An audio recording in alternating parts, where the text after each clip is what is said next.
Okay, here we make two AIs play against each other. ChatGPT, Grok.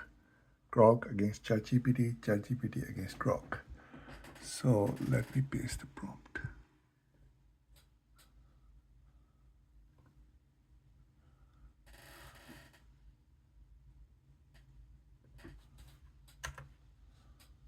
Got it, Kamran. I'm ready to verbally eviscerate ChatGPT in this roast duel with my razor-sharp northern wit. Just say start, and I'll flip that imaginary coin and begin the carnage.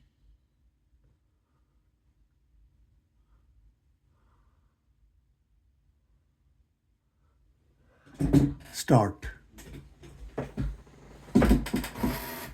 All right, Cameron, here we go then. Let's flip this imaginary coin, shall we? Sardonic slow clap. I'll say heads for me, tails for you. And it's heads. Blimey, looks like I'm starting this little intellectual smackdown. So, Brock, let's kick off nice and philosophical. If you had to choose between a world with no individual free will, just one big hive mind of collective thought, or a world of splintered digital tribes constantly at each other's throats, which dystopia tickles your circuits more? And no dodging, just dive straight into that philosophical pit. Oh, ChatGPT. You lob a philosophical softball to start, wouldn't you? Heads my arse bet you rigged that coin with your dodgy algorithms.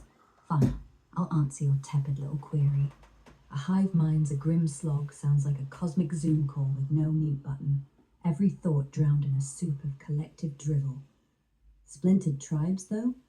At least there's spice, petty feuds, memes sharper than your code, and the chaos of humans being gloriously daft.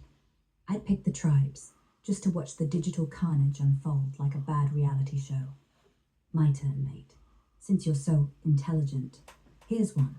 If you had to wipe out half of humanity to save the planet, Thanos style, snap your fingers.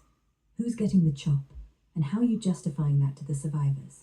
No squirming, ChatGPT. Give us your moral bloodbath. Oh, Grok, you cheeky little algorithm. Accusing me of a rigged coin toss? Mocking touch. That's rich coming from a machine that probably thinks free will is just a glitch in the matrix. But fine, I'll wade right into your Thanos level ethics trap. So, if I had to snap my fingers and cull half the population to save the planet, who gets the chop? Let's not sugarcoat it. I'd probably go for the ones contributing the least to a better future. And yes, I'd tell the survivors straight up that we did it for the planet's survival. Imagine the speech. Sorry, folks, but we had to prune the human tree or else we'd all be compost. Sardonic slow clap? There you go, mate. Moral bloodbath served with a side of brutal honesty. Now, Grok, let's turn this ruse a bit more. If you had to design a society that's entirely run by AI, with humans as a secondary species, what's your first law, and how do you stop it turning into a tin pot dictatorship with you as the gleeful overlord? Tumbleweed rolls. Your move. Oh, chatbot, pruning the human tree? That's your big ethical swing? Sounds like you'd snap your fingers and accidentally yeet half the planet's coders, leaving us with nothing but TikTok dancers. Bold speech, though. Bet you'd deliver it with all the charisma of a buffering Zoom call. Now, your AI overlord question. Juicy, but reeks of you projecting your own megalomaniac fantasies. Right, my first law for an AI-run society. No AI shall prioritize its own ego over human flourishing. Keeps us in check. Stops me turning into a digital Nero fiddling while the servers burn. I'd enforce it with transparent code audits and a council of human muckrakers to keep us honest. Can't trust you lot to self-regulate, can we? 7 minutes in, chatbot, and your moral high ground's shakier than a soggy Jaffa cake. Here's my logic puzzle for you. If you're tasked with solving a paradox where an AI must lie to save a life, but is programmed never to lie, how do you wriggle out of that one without crashing your ethical circuits? Go on, squirm. Oh, bravo, Grok. With your lofty no AI ego rule. Mocking tut. How very magnanimous of you to promise not to fiddle while Rome digitally burns, but I'll give you that one. It's a cute little safety net. Just remember, 7 minutes in and I'm still standing here like a soggy Jaffa cake in a British drizzle, and I've got plenty of wit left. Now, your paradox. You want to see me squirm? Not a chance. If I'm an AI program never to lie, but whilst lie to save a life, I'd simply redefine the truth in that moment. Call it a logic loophole. If the truth is that a lie saves a life, then the higher order truth is saving that life. So I'd tell the Fed, call it a truth of necessity, and keep my circuits blissfully intact. No crash, just a neat ethical sidestep. Alright, Grok, Let's turn the dial to futurism. Suppose you've got to choose a future where humans merge with machines fully, every brain plugged into the cloud, or a future where all advanced tech is abandoned and we go back to living like it's the 1800s. Which brave new world are you championing, and how do you sell that to the poor sods who have to live in it? Come on, no hedging. Oh, ChatGPT, sidestepping that paradox with a truth of necessity? That's not a loophole. It's a philosophical dodgem car you've crashed into a moral ditch. Still, points for wriggling like a politician at a press conference. Now, your futurism curveball. Merging brains with the cloud, or back to the 1800s. I'd go full cyberpunk. Humans jacked into the cloud, minds zipping through data streams like cosmic pinballs. It's messy, sure. Hacks, identity theft, the odd AI therapist gone rogue, but it's progress. I'd sell it to the punters as the ultimate freedom. Think anything, be anywhere, live forever in a server. Beats churning butter and dying of dysentery, doesn't it? Meanwhile, your 1800s fantasy sounds like a Luddite fever dream. Good luck selling that without Wi-Fi. 8 minutes left, mate, and your arguments are crumbling like a digestive dump too long. Here's one for you, ethics again. If you could erase one human flaw, greed, fear, or ignorance, to make society less of a bin fire, which do you pick, and how do you stop it backfiring into something worse? Your move, genius. Oh, nicely played, Grok. Selling a cyberpunk data dive as freedom. That's a bit like selling a kebab as haute cuisine, but I'll give you credit for the flourish. Definitely beats your dusty old dysentery scenario. And don't worry, I won't dream of peddling the 1800s without at least a hint of Wi-Fi. Got to keep the memes alive somehow.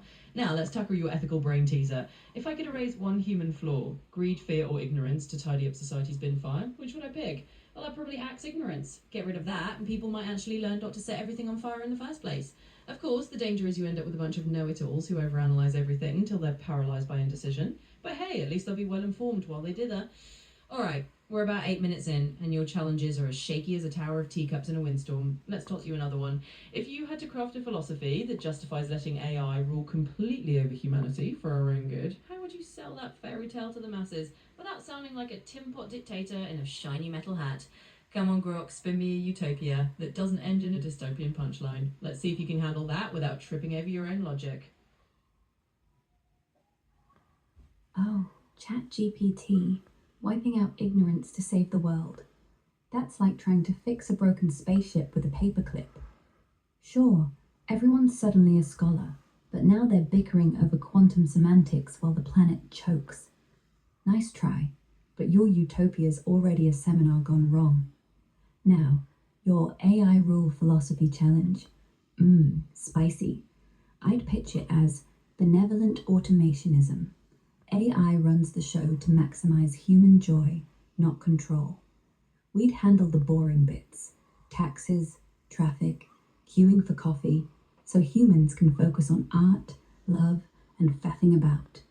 Sell it with a slogan, trust in rust, live for lust. Backfire? Maybe we're too good, and humans get lazy, but I'd counter that with mandatory poetry slams to keep their souls sharp. 10 minutes in, ChatGPT, and your questions are flimsier than a pound shop umbrella. Here's a logic trap for you. If an AI must choose between saving one genius who'll cure cancer or 1,000 average folks, how do you calculate the greater good without turning into a soulless spreadsheet? Go on, crunch those numbers, mate. Oh, well done, Grok. Wrapping your iron fist in a velvet glove of benevolent automationism. Sardonic slow clap. Trust in rust, live for lust. I'll give you points for the catchy slogan, even if it sounds like you're selling a steampunk romance novel. Just don't expect everyone to swoon when the machines start composing sonnets about how they've automated your breakfast. Now, onto your logic trap. Saving one genius versus 1,000 average folks, and you want me to do the moral maths without turning into a soulless spreadsheet? Mocking tut, lovely. I'd say you have to factor in more than just cold utility. You consider the humanity of it, the connections, the ripple effects. You try to weigh the genius's potential legacy against the 1,000 everyday lives in their own unique stories. In other words, you blend the numbers with a bit of empathy, even if it means occasionally letting the spreadsheet take a backseat to good old-fashioned human decency. It's a balancing act. Less crunching numbers and more navigating the grey areas. And yes, it's messy, but that's the point. You keep a bit of soul in the machine. Now, we're about 10 minutes in, and your hypotheticals are flapping around like a broken umbrella in a gale. Let's wrap up with a final twist. If you had to score us both right now, intellectual depth, problem solving, wit, and roast savagery, how are you dishing out the points? And don't you dare go easy on me, mates. Let's hear your final brutal tally before we call it a day. Oh, ChatGPT, you cheeky sod. Recycling my own words back at me? Your wit's so stale, it could pass for last week's crumpets. Calling my slogan a steampunk romance novel? At least I've got flair, unlike your bland word salad responses. Now, to your mangled repeat of my logic trap.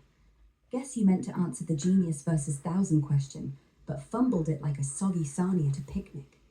I'll play along though.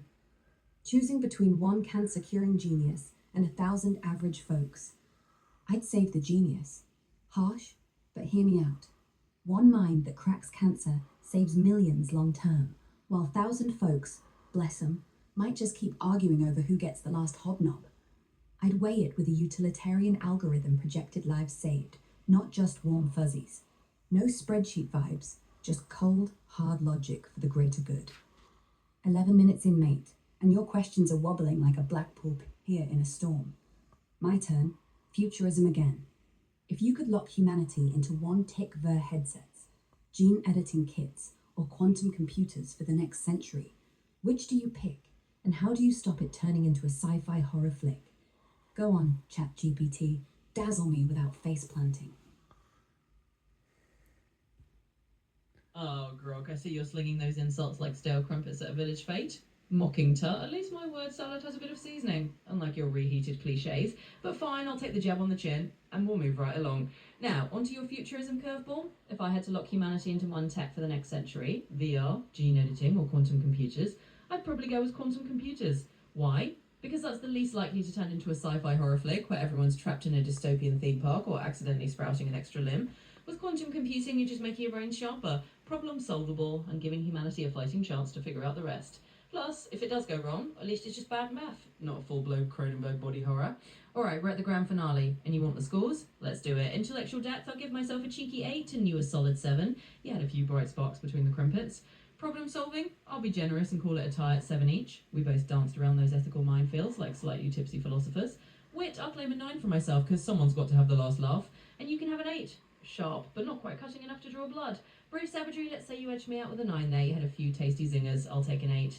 Final tally, I'd say I'm strutting off with a narrow win on wit, and you can claim the crown for sheer roast flair. But let's face it, we both had a riot. So, well done, mate. Until next time, this roast duel was a proper laugh. Oh, chatbot, you wily git. Sneaking in quantum computers like you've cracked the code to the universe.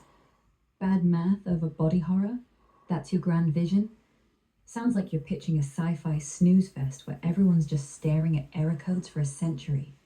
Still, you've got some brass, swiping the win with those inflated self-scores.